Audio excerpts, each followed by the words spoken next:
दोस्तों, अगर आप मेरे चैनल पर आए हैं तो कृपया चैनल को सब्सक्राइब करने के साथ साथ बेल आइकन पर क्लिक करके ऑल पर क्लिक कर देना जी। नमस्कार दोस्तों, हमारे चैनल में आप सभी का स्वागत है। दोस्तों, आज हम भगवत गीता से संबंधित श्रीमद् भगवत गीता सार अध्याय 12 भक्ति उपभक्ति का विज्ञान के बारे में सुनेंगे। तो आइए दोस्तों सुनते हैं। इस छोटे अध्याय में आध्यात्मिक साधनाओं के अन्य मार्गों की अपेक्षा भक्ति मार्ग की सर्वोत्कृष्टता के महत्व पर प्रकाश डाला गया है। इसका प्रारंभ अर्जुन द्वारा श्री कृष्ण से पूछे गए इस प्रश्न से होता है कि वह योग में किन्हें पूर्ण माने, क्या जो भगवान की साकार रूप में भक्ति करते हैं या वे जो निराकार ब्रह्म की उपासना करते हैं। इसका उत्तर देते हुए श्री कृष्ण कहते हैं कि दोनों मार्ग भगवद प्राप्ति की ओर ले जाते हैं, किंतु वे उनकी साकार रूप की पूजा करने वाले भक्त का श्रेष्ठ योगी के रूप में सम्मान करते हैं। वे स्पष्ट करते हुए कहते हैं कि मायाबद्ध देहधारियों के लिए उनके निराकार अव्यक्त रूप की आराधना करना कष्टदायक और अत्यंत कठिन है, जबकि साकार रूप की आराधना करने वाले भक्त अपनी चेतना के साथ भगवान में विलीन हो जाते हैं और उनके प्रत्येक कर्म भगवान को समर्पित होते हैं तथा वे शीघ्रता से जीवन मरण के बंधनों से मुक्त हो जाते हैं। इसलिए श्री कृष्ण अर्जुन को अपनी बुद्धि उन्हें समर्पित करने और अपने मन को केवल उनकी प्रेममयी भक्ति में स्थिर करने के लिए कहते हैं, किंतु ऐसा प्रेम प्रायः संघर्षमय आत्मा लभ्य नहीं होता। इसलिए श्री कृष्ण अन्य विकल्प देते हुए कहते हैं कि यदि अर्जुन तुरंत अपने मन को पूर्ण रूप से भगवान में एकाग्र करने की अवस्था प्राप्त नहीं कर सकता, तब उसे निरंतर अभ्यास द्वारा पूर्णता की अवस्था को प्राप्त करने का प्रयास करना चाहिए।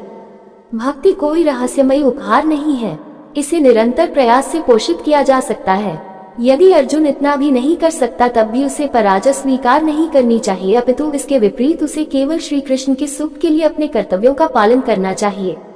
यदि उसके लिए ऐसा करना भी संभव नहीं है तब उसे अपने कर्म फलों का त्याग कर देना चाहिए और अपनी आत्मा में स्थित हो जाना चाहिए। अब श्री कृष्ण बताते हैं कि लौकिक कर्मों से श्रेष्ठ ज्ञान अर्जन करना है और ज्ञान अर्जन से श्रेष्ठ ध्यान है और ध्यान से श्रेष्ठ कर्म फलों का त्याग करना है, जो तुरंत परम शांति प्राप्त करने के मार्ग की ओर ले जाता है।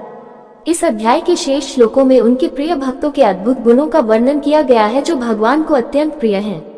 अर्जुन ने पूछा, आपके साकार रूप पर दृढ़ता पूर्वक निरंतर समर्पित होने वालों को या आपके अव्यक्त निराकार रूप की आराधना करने वालों में से आप किसे योग में पूर्ण मानते हैं?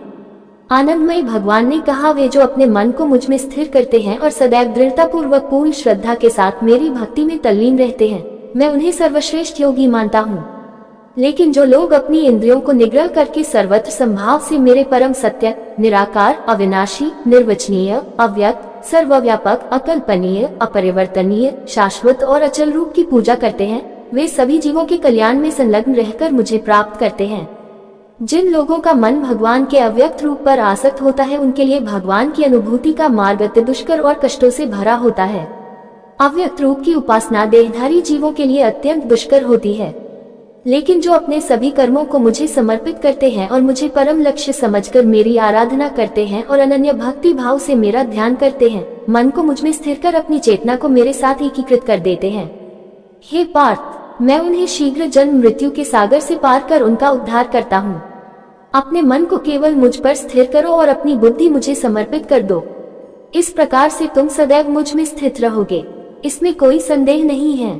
हे अर्जुन, यदि तुम दृढ़ता से मुझ पर अपना मन स्थिर करने में असमर्थ हो तो सांसारिक कार्यकलापों से मन को विरक्त कर भक्ति भाव से निरंतर मेरा स्मरण करने का अभ्यास करो।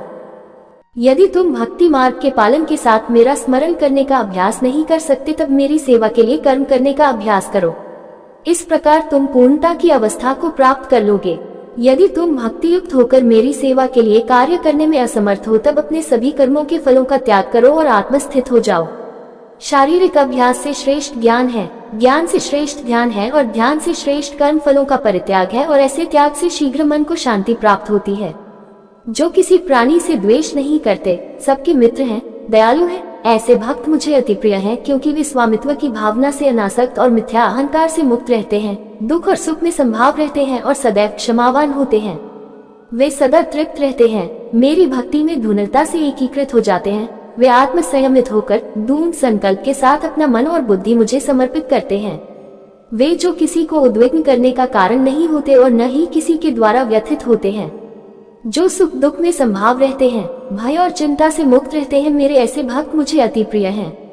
वे जो सांसारिक प्रलोभनों से उदासीन रहते हैं, बाह्य और आंतरिक रूप से शुद्ध, निपुण, चिंता रहित, कष्ट रहित और सभी कार्यकलापों में स्वार्थ रहित रहते हैं। मेरे ऐसे भक्त मुझे अति प्रिय हैं।